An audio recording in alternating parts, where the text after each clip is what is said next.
और अफ्तार की वीडियो पाई दी सी ते हुण कोई देखदा ही नहीं है। इस वजह तो यार कि रमजान च वीडियो भी नहीं पाते, हफ्ते च एक वीडियो पा ली दी बना ली दी, क्योंकि कोई भैन भरा देखदा नहीं है, फिर दिल भी नहीं करता वीडियो बनाने नूं, इन्नी मेहनत करने हैं।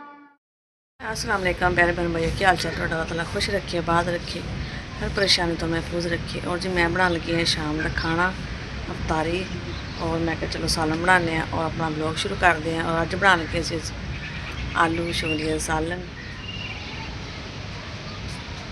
मैं आई छोलिया लाया से भाई बाहर मुनीब ने भेजिया, और फिर उतो मंगवा लिया मैं छोलिया। और बनाने हैं जी, रखते नीचे ये ना बहुत ज़्यादा रेत वगैरह होंगी है, नीचे बैठ के बनाने 4-5 रेत हो जानी है। और खोल दें जी, भी साल बाद आता है जी सब्जी है।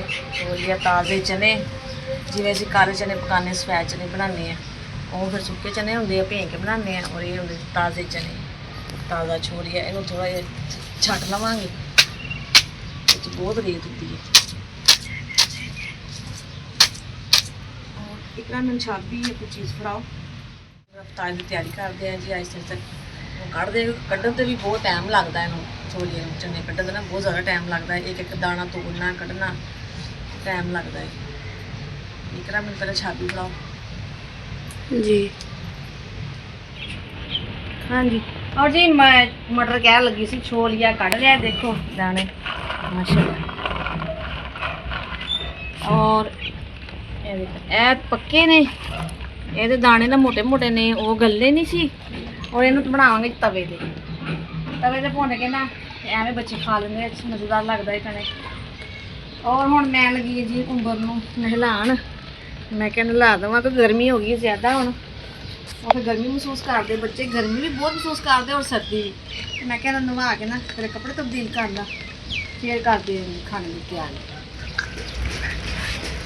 और जी उमर ने नहा लिया है, देखो उमर हो गया तैयार, कपड़े पा लेने, गर्मी आ गई है जी। देखो बन्ने पतली कमीज पाई है, दूसरे मोटे से होना, और गर्मी महसूस करते बच्चे।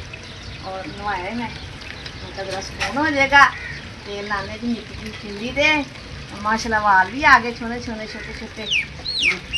हाँ जी हाँ जी, सुकून होया ना आके, ओए पता लग गया सी। अच्छा अच्छा वीडियो बन रही सी है उमर, मैं वीडियो बन रही, आप ही वीडियो बना रही है ना, पता लगता है, सारे पता लगता है माशाल्लाह।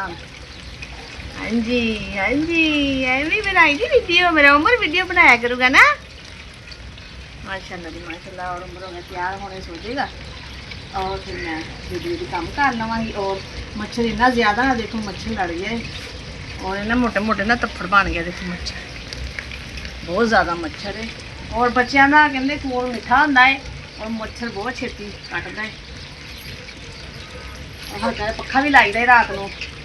हाँ जी हाँ जी, चलो सो जाए हुणे सो जाएगा। और बना रहे जी तवे ते जेडे पक्के पक्के दाने निकले सी, देखो ये पक जाएंगे, फिर चने कढ़ कढ़ के बच्चे खा लैणगे, और फिर भुज जाएंगे ना।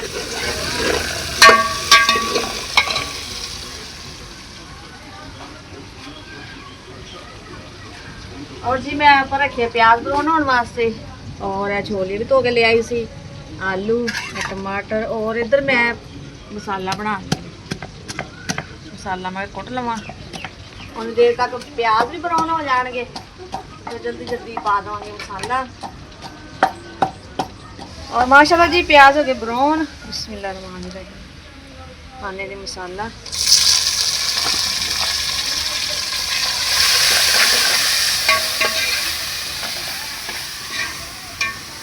मसाला थोड़ी देर भुज लवे, फिर पा देने हैं जी मटर ही भूज आते हैं बाद मटर।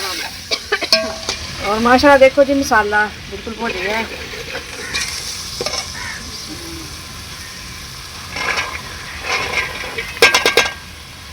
थोड़ी क देर भुनते हैं जी।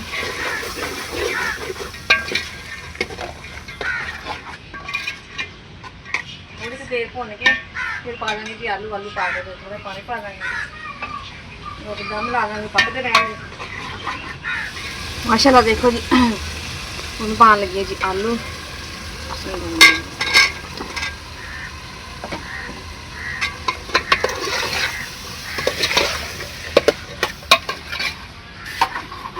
आलू भी पा दिते ने और पा देने थोड़ा जा पानी और पकते रहेंगे। फिर आटा गूंथ के रख लेने हैं, थोड़ी देर तक सालन बन जाएगा। मम्मा जी निकाल रही हैं चावल। हाँ जी रोटी बनाने लगी, आटा गूंथन लगी सी। फिर नदीम कहने लगे चावल उबाल लो सालन दे नाल। चलो फिर मैं चावल उबाल लेने बिस्मिल्लाह। और वैसे भी रमज़ान है, रोज़ा खोल के चावल खाते जाते हैं, रोटी बहुत मुश्किल खाती जाती है। बिस्मिल्लाह पाने चावल परात च और साफ करके इन्होंने धो के भेज देने थोड़ी देर। बस सालन पकने वाला है और दूसरे चूल्हे पर रख लेने चावल उबाले होने वास्ते। उबले हुए चावल और नाल सालन। बिस्मिल्लाहिर्रहमानिर्रहीम। और मैं चावल धो के ले आई सी, पानी उबलता पिया है और पाने चावल।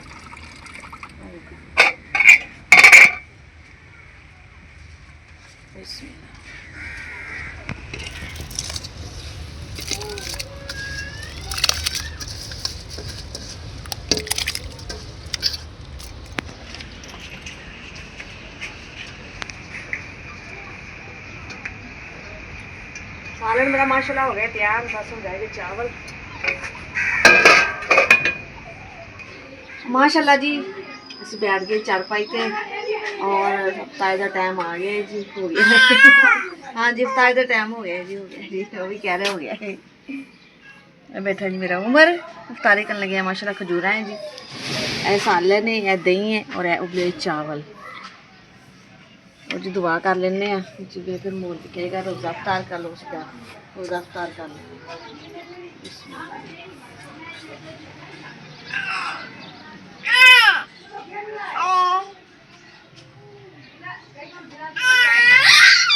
हाँ जी माशाल्लाह रोज़ाना सैरी दी और इफ्तार की वीडियो पाई दी सी। हुण कोई देखता ही नहीं है, इस वजह तो यार कि रमज़ान च वीडियो भी नहीं पाते। हफ्ते च एक वीडियो पा ली दी, बना ली दी, क्योंकि कोई भैन भरा देखता रहना है, फिर दिल भी नहीं करता वीडियो बनाने। इन्नी मेहनत करने हैं और जी घुग्गू बोल गया है, टाइम हो गया है।